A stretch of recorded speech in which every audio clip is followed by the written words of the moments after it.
Brasil atualmente passa por um momento de grande tensão e disputas políticas. Devido às constantes notícias de corrupção veiculadas na mídia, grande parte da população perdeu a crença no sistema político. Nesse clima de desorientação, têm surgido inúmeros pedidos de intervenção militar, alegando que esta seria a melhor solução para o problema da corrupção no país. Muitas dessas pessoas parecem acreditar em uma suposta moral superior das Forças Armadas, idealizando a memória de um tempo onde não havia corrupção. Mas será que realmente não existiu corrupção durante a ditadura militar?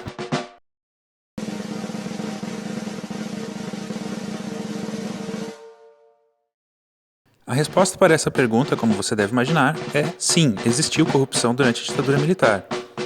Hoje em dia se sabe de diversos casos de corrupção ocorridos na ditadura. Vários não foram noticiados, é claro, uma vez que a censura da época impedia a publicação desses casos. Apesar da censura, alguns ainda foram divulgados pela mídia, como é o caso das matérias das edições de número 778 e 779 do jornal O Pasquim, que denunciam o escândalo do caso Lutfala. Neste caso, o Banco Nacional de Desenvolvimento Econômico rejeitou um empréstimo de dinheiro público para uma empresa em situação de falência, mas foi obrigado a fazê-lo devido a ordens superiores.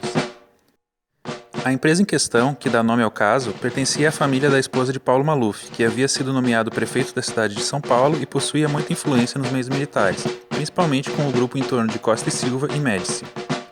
O caso chegou a ser investigado pela Comissão Geral de Inquéritos, mas continua até hoje obstruído no Ministério da Justiça.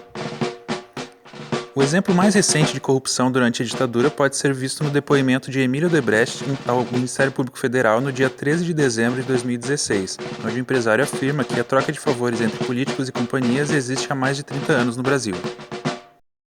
O que me surpreende é quando eu vejo todos esses poderes, a imprensa, tudo realmente como se isso fosse uma surpresa.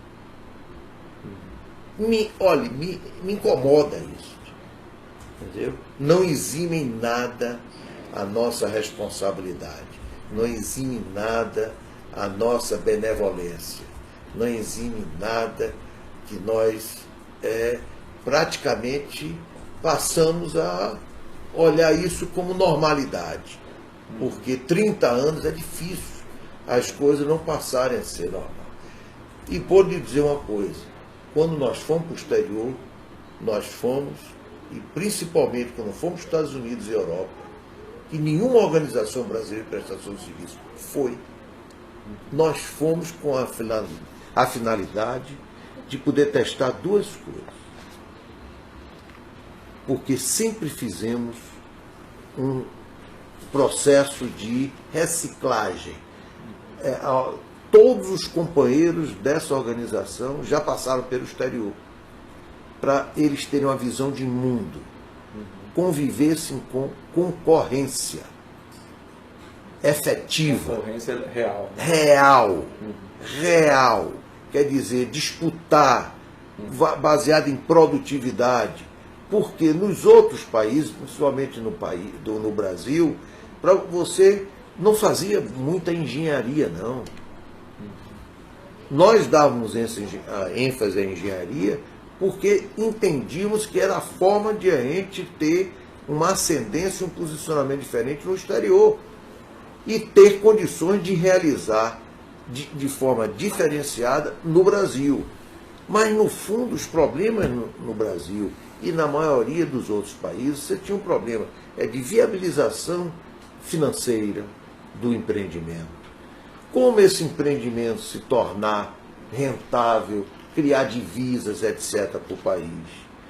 Como inserir ele dentro de um contexto que ele não seja exclusivamente algo que venha trazer benefício àquela comunidade, mas sim benefício àquele país como um todo, ao Brasil como um todo.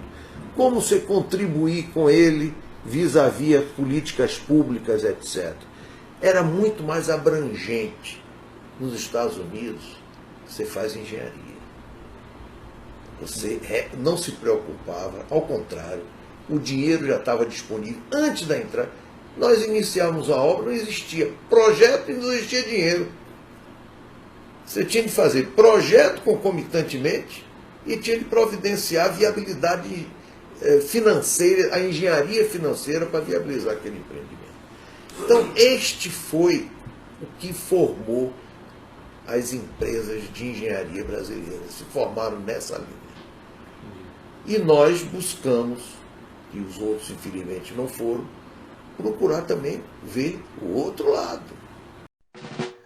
O depoimento de Emílio corrobora com a tese de doutoramento de Pedro Henrique Campos, que posteriormente deu origem ao livro Estranhas Catedrais. Nesse livro, Pedro investiga os laços de empreiteiras brasileiras com a ditadura militar. Entre essas empresas, várias são protagonistas de escândalos atuais, como a já citada Odebrecht, a Camargo Corrêa, Andrade Gutierrez e outras.